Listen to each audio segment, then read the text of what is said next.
बिस्मिल्लाहिर रहमानिर रहीम। नाज़रीन किराम अस्सलामु अलैकुम वरहमतुल्लाहि वबरकातुहू।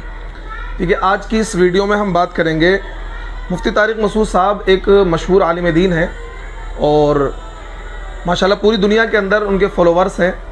लेकिन एक चीज़ को लेकर बड़ी ही तकलीफ़ होती है, जब तबलीगी जमात से रिलेटेड उनसे कोई सवाल किया जाता है तो उसमें कहीं ना कहीं वो जानिबदारी से काम लेते हैं।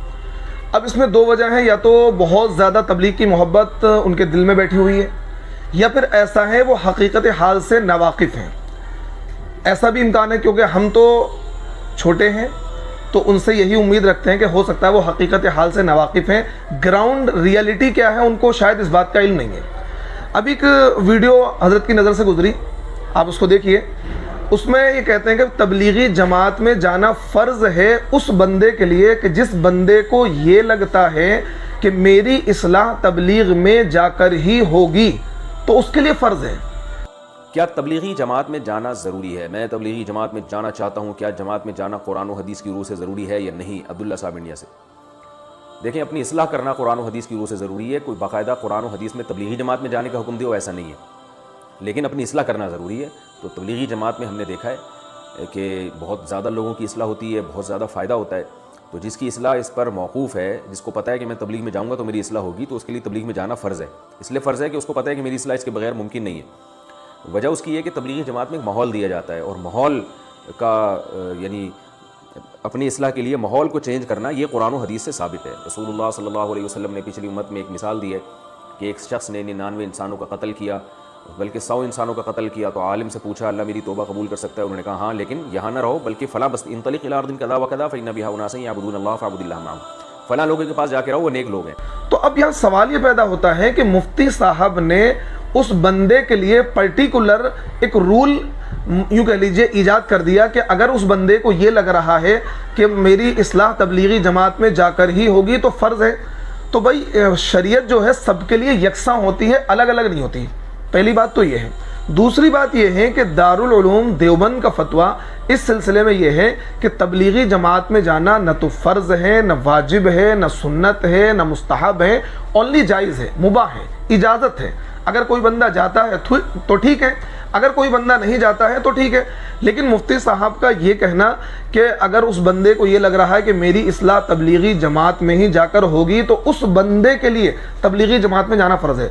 तो मैं मुफ्ती साहब से बड़े ही अदब व एहतराम के साथ कहना चाहता हूँ कि आप ये कहते हैं कि तबलीगी जमात में एक माहौल दिया जाता है, तबलीगी जमात से इस्लाह होती है, वो एक अलग मैटर है। लेकिन ये जो उसूल आपने बयान किया है, क्या ये उसूल फ़िक़्ह की किसी किताब के अंदर है या उसूल कुरान हदीस से साबित है? अगर इस उसूल को मान लिया जाए तो फिर तो बहुत सारी चीज़ें इंसान के लिए फ़र्ज़ हो जाएंगी।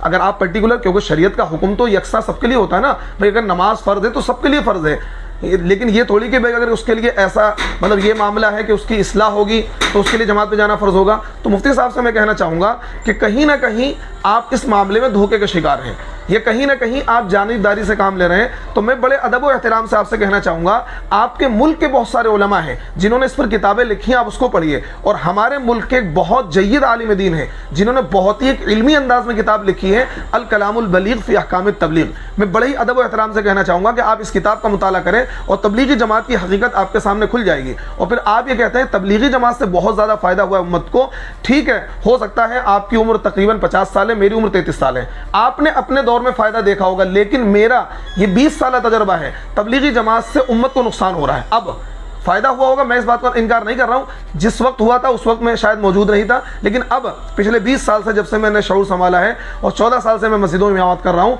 अब उम्मत को जितना तबलीगी जमात से नुकसान पहुँच रहा है शायद इतना नुकसान किसी जमात से नहीं पहुँच रहा है। और वो मोटा मोटा नुकसान मैं बता देता हूँ। पहली बात यह है कि इस तबलीगी जमात ने क़िताल और जिहाद की आयतों को बिल्कुल लोगों के जहनों से खुरच दिया है, और वो कहते हैं कि बस यही अल्लाह का रास्ता है, और वो जो सहाबा की जो जंगी ज़िंदगी थी उसका बिल्कुल इनकार करते हैं। और कुरान पाक की वो आयत जो क़िताल से रिलेटेड हैं, जिहाद से रिलेटेड हैं, और वो सारी आयतें जो सहाबा की जंगी ज़िंदगी से रिलेटेड हैं, उन आयत में तबलीगी जमात के लोग तहरीफ करते हैं। और तबलीगी जमात के मतलब नीचे के अफराद नहीं, ऊपर के अफराद भी उसमें तहरीफ करते हैं, उन सारी आयत को यहाँ फिट करते हैं। इसी तरीके से तबलीग का मतलब इस मुरव्वजा तबलीगी जमात को वो ये समझते हैं कि जैसा कि आपने कहा कि भाई फ़र्ज़ है उस बंदे के लिए, उनका कहना है ये फ़र्ज़ है, اس کے علاوہ کوئی کتنی بھی دین کی خدمت انجام دے رہا ہے، چاہے وہ مدرسے کی انجام دے رہا ہے، چاہے وہ خانقاہ کی انجام دے رہا ہے، لیکن یہ اس کو کچھ بھی نہیں مانتے، یعنی صرف اپنے اس کام کا اقرار ہے، باقی تمام دینی خدمات کا انکار ہے۔ اور بہت ساری چیزیں انشاءاللہ میں اگلی ویڈیو میں بھی اس کا تذکرہ کروں گا، کیونکہ بہت سارے ٹاپک ہیں میرے ذہن میں۔ مفتی صاحب نے ایک ویڈیو میں یہ بھی کہا کہ عورتوں کے لیے تبلیغی جماعت میں جانا ضروری ہے، اس طرح کی بات کہی ہے، میں اس پر بھی انشاءاللہ دلائل کے ساتھ بات کروں گا اگلی ویڈیو میں، کہ تبلیغی جماعت میں جانا عورتوں کا بالکل ضروری نہیں، بالکل ناجائز ہے، کسی بھی صورت میں اجازت نہیں ہے۔ انشاءاللہ امید کرتا ہوں کہ ویڈیو آپ کو پسند آئی ہوگی اور مفتی صاحب اس ویڈیو کو دیکھ کر کچھ نہ کچھ ضرور رپلائی کریں گے۔ السلام علیکم ورحمۃ اللہ وبرکاتہ۔